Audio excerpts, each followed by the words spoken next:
can be unkind, but you're not always understanding. I like to take my time, but time is what you're always chasing. I know I like to hide, but you're not always keen on seeking. You said you're up for the fight, but I would rather keep on pretending.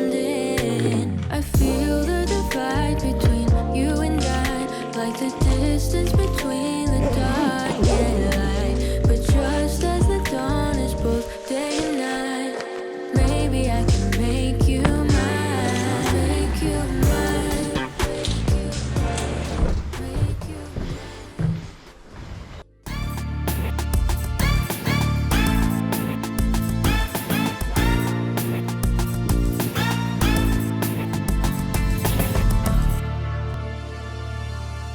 We could lament over losing the days of our youth.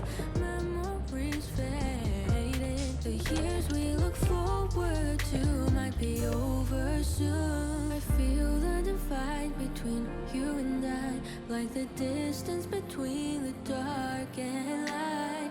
Just as the dawn is both day and night, maybe I can make you mine. I feel the divide between you and I, like the distance between the dark and light. Just as the dawn is both day and night, maybe I can make you mine, make you mine, make you mine, make you mine, make you mine. Ok, ura je malo čez 5 zjutraj. Smo v Rakovem Škocjanu in se spuščamo dol proti vodi. Danes je zelo veliko vode. Zdaj je še zelo megleno, ampak upamo na en tak zelo dober posnetek. Ko bomo prišli dol, bomo videli en tak velik naravni most, skozi katerega potem ob določeni uri posije sonce. Tako da v tem letnem času je super posnetek, pa še zdaj vse zeleno, vse tako vlažno, narava buhti, tako da po mojem bo zelo dober. Sicer je tale dostop, ko hodimo dol malo zoperen, se treba kar globoko spustiti proti reki, ampak bo super, tak super posnetek bo.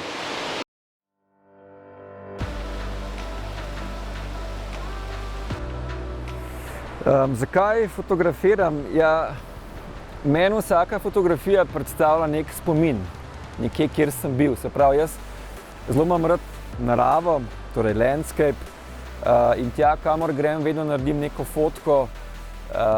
In tako kot sem takrat razpoložen, to pravzaprav zajamem v fotografijo, to noter ostane.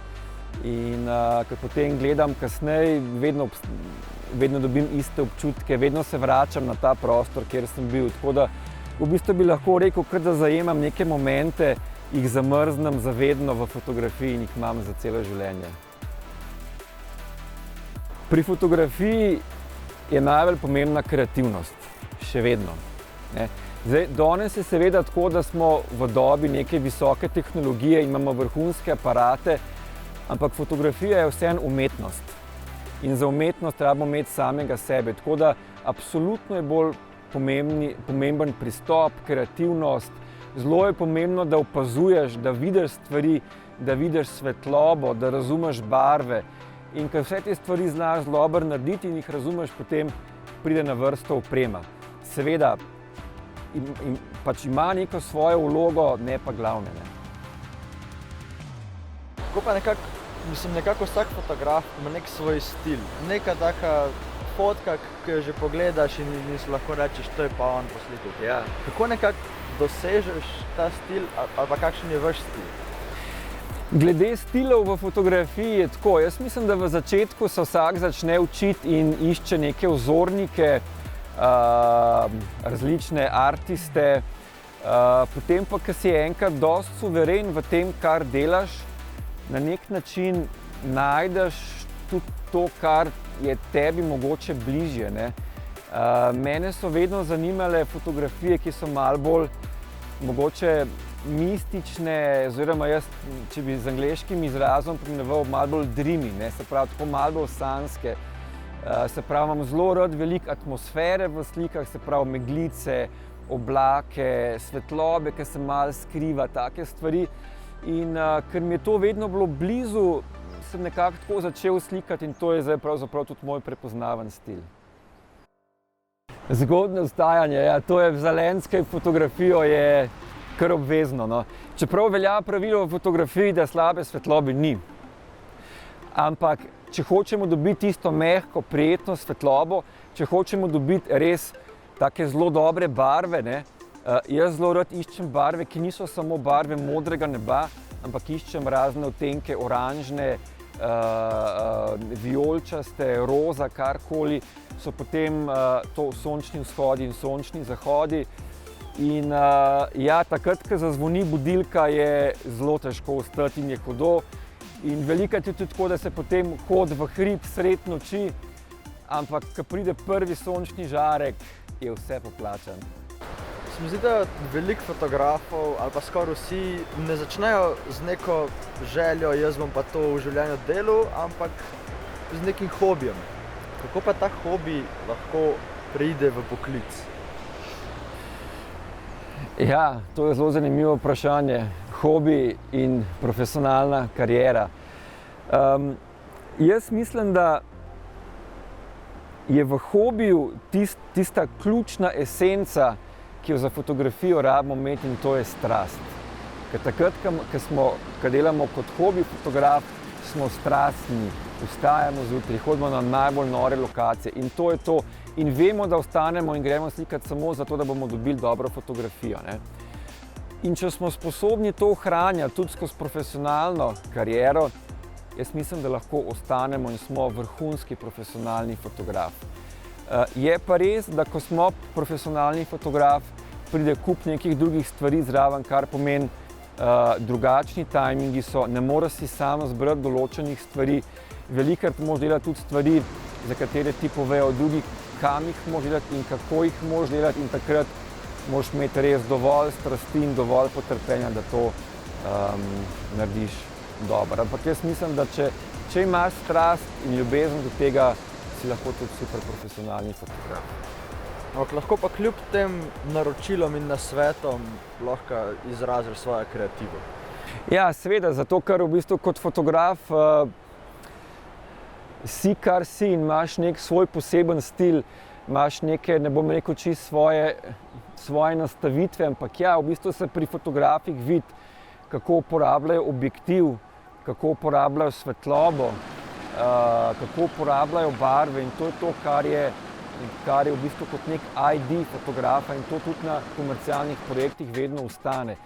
In seveda, če si v tem zanimiv za trg, ne, te potem tudi najemajo več, ne. Se pravi, če imaš nekaj, kar drugi nimajo, če imaš to drugačnost, si tudi atraktiven potem zaradi tega, absolutno. Kdaj se odločiš, kdaj boš vzel kamero in ujel trenutek, da ga boš imel naknadno za prihodnost? Kdaj pa pač boljš odložiti fotoaparat in samo uživati v trenutku? Ja, za narediti dobro sliko, jaz mislim, da treba imeti fotoaparat skozi kar sabo, sploh če si na neki top sanjski destinaciji. Jaz sem se naučil to, da tudi če nimam aparata v roki, skozi opazujem svetlobo. Skozi gledam, kaj se dogaja, kje je sonce, kaj vidim, kar je posebnega. In če se mi zdi, če imam občutek, da se bo karkoli zgodilo, potem imam aparat vedno pripravljen in nekako si že v glavi zamišljam, kakšna bo kompozicija, kaj se bo zgodilo. Če pa vidim, da se res nič ne more zgoditi, potem pa imam še vedno aparat s sabo, ampak ga imam v torbici noter, ker nikoli ne veš, kaj se bo zgodilo, ne. Ker nekako neko pravilo v fotografiji velja, takrat, ko nimaš kamere s sabo, se zgodi vse, takrat, ko imaš pa aparat s sabo, ni pa nič. Tako da to upoštevam in imam vedno ready.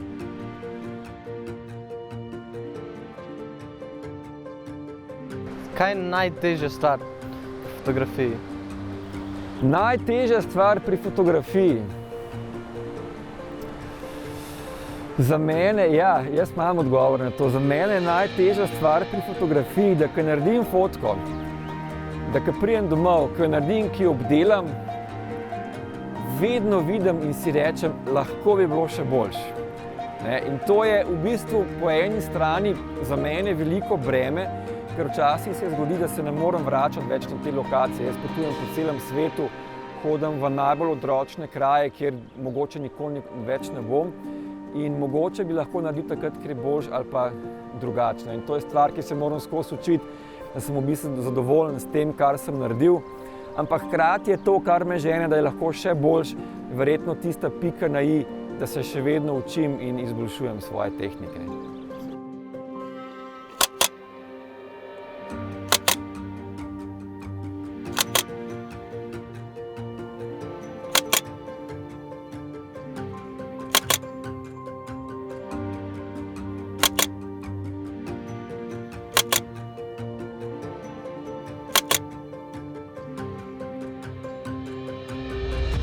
Zelo, jaz mislim, da smo imeli danes odličen dan, tako da mogoče še enkrat odgovor naprej. Se je splačalo stati zjutraj ob 4? Seveda. Evo, to je to.